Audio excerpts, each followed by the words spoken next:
Hello friend, welcome to my YouTube channel math solution. आज हम triple integration का evaluate का प्रॉब्लम लेंगे। इसके पहले भी हमने इवैल्यूएट्स के प्रॉब्लम लिए और हमने बेसिक इंटीग्रेशन बताया आपको कि वन का integration with respect to X में एक्स होता, अगर वही जेड में रहेगा तो जेड होगा।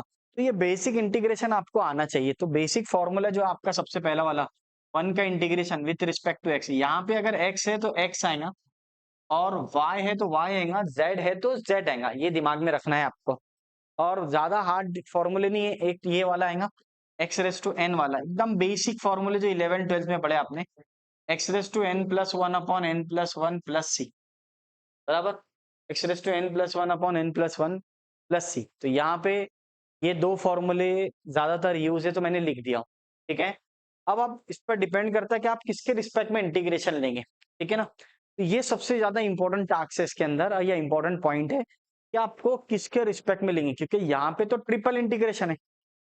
अब यहाँ पे ट्रिपल इंटीग्रेशन है तो क्या क्या है देख लो। अगर आप, तो ये जो लिमिट है 0 से 2a है, और ये लिमिट 0 से x है, और ये लिमिट y से लेके x है, वट, ठीक है। फिर मैंने आपको स्टार्टिंग में ही बताया कि किसके रिस्पेक्ट में लेना वो उसकी लिमिट पर डिपेंड करता। तो जो लिमिट मिसिंग रहती उसके रिस्पेक्ट में आप पहले इंटीग्रेशन लेते। अगर आप नोटिस करेंगे तो ये लिमिट के अंदर z अवेलेबल नहीं है, ठीक है ना। x भी अवेलेबल है, y भी अवेलेबल है, ठीक है ना। ये जो लिमिट दी हुई है आपका, तो यहाँ पे z अवेलेबल नहीं है। अब z अवेलेबल नहीं है, इसका क्या मतलब? इसका ये मतलब कि सबसे पहले आप विद रिस्पेक्ट टू z से इंटीग्रेशन लेंगे। इसके रिस्पेक्ट में लेंगे z के। तो सॉल्यूशन देखेंगे हम लोग। i इज इक्वल टू 0 से 2a, 0 से x, y से लेके x तक, बराबर। किसके रिस्पेक्ट में ले रहे हैं? z के। तो x और y क्या है? कांस्टेंट है। तो जो कांस्टेंट है उसको बाहर ले लिया मैंने। किसके रिस्पेक्ट में ले रहे हैं? z, तो ये z को लिख लिया मैंने एक, और ये dz, और ये बचा हुआ dx और dy, इसको बाहर ले लो। अब इसको ऐसा ब्रैकेट दे दो, ठीक है। सर आपने डायरेक्ट ही लिख लिया, हाँ चलता, कोई प्रॉब्लम नहीं, क्वेश्चन समझ लो यहाँ से स्टार्ट हुआ, ठीक है ना। फिर आप किसके रिस्पेक्ट में ले रहे हैं? z से, तो उसको ब्रैकेट ले लिया ताकि आपको जो बचे हुए टर्म्स है वो कंफ्यूजन ना रखे, उससे आपकी कंफ्यूजन ना हो। तो मैंने क्या किया, ब्रैकेट में ले लिया। अब मुझे बताओ z का इंटीग्रेशन क्या होता? तो यही फॉर्मूला लगता। यहाँ पे पावर कितना है? 1 है। तो जो भी पावर रहता है उसको एक ऐड कर देना। जिसकी भी पावर है, जो भी यहाँ पे नंबर दिख रहा उसको एक ऐड कर देंगे, पहला वाला फॉर्मूला। जैसे यहाँ पे n दिख रहा था तो n plus one upon n plus one आया। उसी तरह यहाँ पे 1 है तो 1 plus one upon 1 plus one आ गया। तो 0 से लेके 2a, 0 से लेके x, तो ये क्या हो जाएगा? जेड स्क्वायर बाई टू, क्योंकि z का पावर कितना है? 1, 1 प्लस वन 2 अपॉन टू। तो एक्स रेस टू एन वाला formula, N plus one upon N plus one. तो यहाँ पे 1 था तो 1 प्लस वन 2 होता और नीचे 2 आ गया। और लिमिट क्या है? y से लेके x, D X D Y, ये हो गया आपका। अब आपको हमेशा बताया मैंने, upper limit minus lower limit लेना।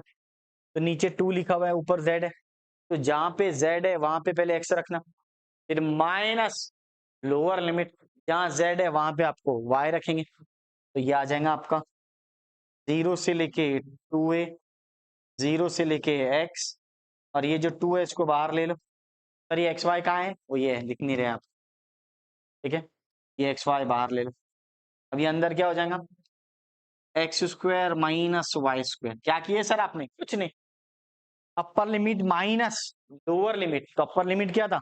एक्स था, तो जेड के जगह एक्स रखा, Z replace by X, minus lower limit Z replace by Y, X square minus Y square. So what it become? It become D X D Y, ठीक है।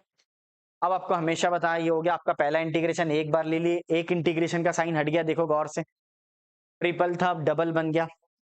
अब double में आप अज्यूम करेंगे, या फिर डबल में आप देखेंगे, एनालिसिस करेंगे, सॉरी। तो एनालिसिस करेंगे तो सबसे पहले लिमिट चेक करेंगे, इसका 0 से 2 है और इसका 0 से x है। तो मिसिंग क्या है यहाँ पे? तो बोलो मिसिंग क्या है? तो सर y है। अब y के रिस्पेक्ट में इंटीग्रेशन लेंगे आप। किसके रिस्पेक्ट में इंटीग्रेशन लेंगे?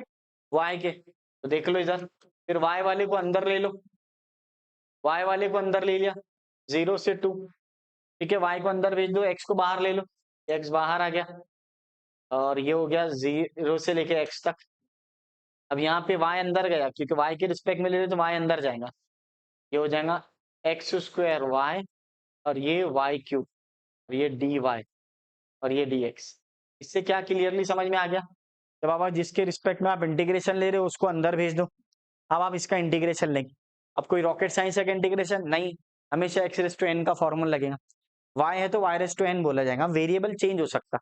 अब किसके रिस्पेक्ट में ले रहे? y के रिस्पेक्ट में। तो बताओ यहाँ पे y का पावर कितना है? 1 है। ये 0 से लेके 2a x बोलो। तो y का पावर कितना है? 1 है, तो 1 का स्क्वायर क्या, 1 + 1 कितना होता? 2 होता। तो इसका पावर आ जाएगा 1 + 1 2/2। और इसका पावर कितना है बेटा? 3 है। तो 3 + 1/3 + 1, 3 + 1/3 + 1 4/4। तो ये हो गया आपका 0 से लेके x तक। ठीक है।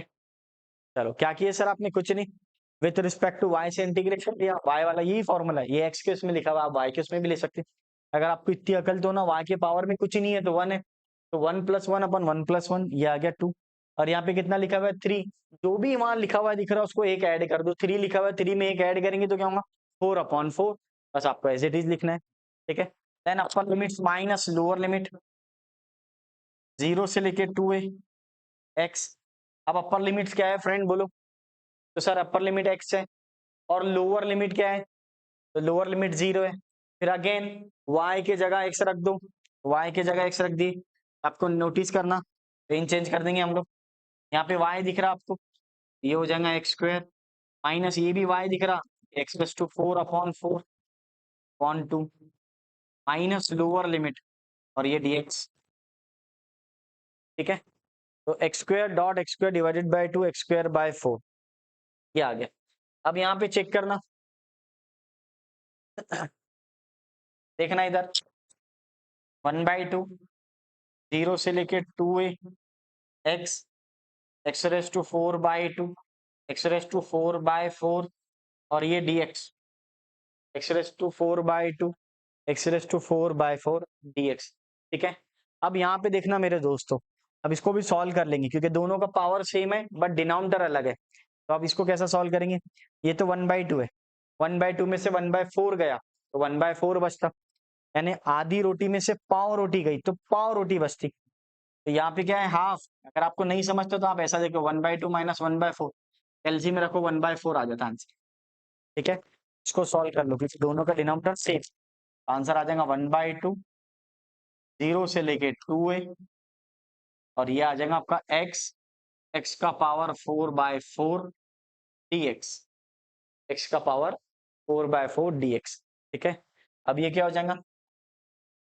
यहाँ तक क्या हो गया? क्लियर समझाना रे बाबा? दोनों का पावर सेम है, तो अगर आपने उसको बाहर निकाली या फिर डायरेक्ट ही बोलो ना, आधी रोटी में से पाव रोटी गई तो पाव रोटी बची। डायरेक्ट पाव बोले तो 1/4, हाफ में से 1/4 गया तो 1/4 बचा। ध्यान में रखना, नहीं समझता तो कैल्सी में रखना। ठीक है। और x⁴ एज इट इज आएगा। अब इसको मल्टीप्लाई कर दो, 1/8 हो जाएगा ये। ठीक है। 2 4 8 होता। अब ये मल्टीप्लाई देखो क्या होगा, बहुत हार्ड है, ऐसा रॉकेट साइंस है ये। x और x⁴ को मल्टीप्लाई करो, रॉकेट साइंस है। हाँ रॉकेट साइंस है। x⁵ है, ओके। इंटीग्रेशन ले लो अगेन, x⁵ का जो भी पावर है उसको एक ऐड कर दो। तो एक ऐड क्या करेंगे? 5 में एक ऐड करके तो क्या होगा फ्रेंड्स बोलो? तो सर 6 हो जाएगा, डिवाइडेड बाय 6 हो जाएगा। 0 से लेके 2a x⁵n का फॉर्मूला ये वाला मैंने स्टार्टिंग में बताया, ये फॉर्मूला अप्लाई होगा। तो यहाँ पे x का पावर 5 है तो 5 + 1/5 + 1 6 हो जाएगा। लिमिट्स माइनस लोअर लिमिट, ये क्या हो जाएगा? 48। अपर लिमिट क्या है? 2a है, x के जगह 2a रख दो। सर ये फॉर्मूला याद हो गया मेरे को? बार बार बोल के, हाँ जो भी पावर है उसको ऐड कर देना, वही पावर को नीचे लिख लेना। 5 को ऐड कर दिए 1 6 हो गया और 6 को नीचे लिख दिए। अगर 2 होता तो 3/3 5 होता तो 6/6 7 होता तो 8/8। ठीक है ना? अब ये ध्यान में रखना, अपर लिमिट a का पावर 6 आ गया माइनस 0 का पावर 6 अपर लिमिट। अब 2 का पावर 6 क्या होता बोलो? का पावर 4 तो 16 होता, 2 का पावर 5 तो 32, 2 का पावर 6 बोले तो 48 64 होता, तो 64 a का पावर 6। ठीक है। 2⁻6 बोले तो 64 होता है। तो आपको आना चाहिए 2 into 2 into 2 into 2 into 2 into 2। तो आंसर इज 64। चेक कर लेना आपने। अब इसके बाद 16 का टेबल चाहिए। क्या है सर 16 का टेबल? बहुत डिफिकल्ट है। 16 3 जा 16 4 जा। तो final answer is 4/3 a raised to 6। 4/3 a raised to 6। This is your final answer. अगर आप नोटिस करेंगे तो मैंने बहुत अच्छे से समझाया प्रॉब्लम को। 1/1 हमने एक बाय वन इंटीग्रेशन लिए और सबका जो इंटीग्रेशन है ज्यादा डिफिकल्ट नहीं है। बस आपको सॉर्ट आउट करके आना चाहिए, सेपरेट करके आना चाहिए कि किसको आप पहले इंटीग्रेशन लेंगे। और कोई डिफिकल्ट फॉर्मूला नहीं अप्लाई हो रहा, कोई ऐसा नहीं है कि बहुत इंटीग्रेशन अप्लाई हो जा रहा, ऐसा कुछ भी नहीं है। अगर आप नोटिस करेंगे तो ये 2-3 फॉर्मूले जो बार बार रिपीट हो रहे, तो आपको वही रिपीट हो रहे हैं इसके अंदर। अगर आप वीडियो को अच्छे से फॉलो कर रहे हैं पहले वीडियो से, तो ऑटोमेटिक ये फॉर्मूले आपको याद है समझ लो। ठीक है ना, बस आपको अप्लाई करके आना है और ज्यादा क्वेश्चन लेके आपकी प्रैक्टिस कराना है। बाकी दूसरा कुछ भी नहीं है। आप अगर नहीं समझा तो वीडियो को रिपीट करके देखो, आपको क्लियरली समझेगा। क्योंकि जो जो भी रिक्वायरमेंट वीडियो में लगती है वो सब हम देने की कोशिश करते हैं। ठीक है फ्रेंड, चलो मिलते हैं नेक्स्ट वीडियो में। अगर वीडियो पसंद आया तो लाइक शेयर एंड सब्सक्राइब कीजिए।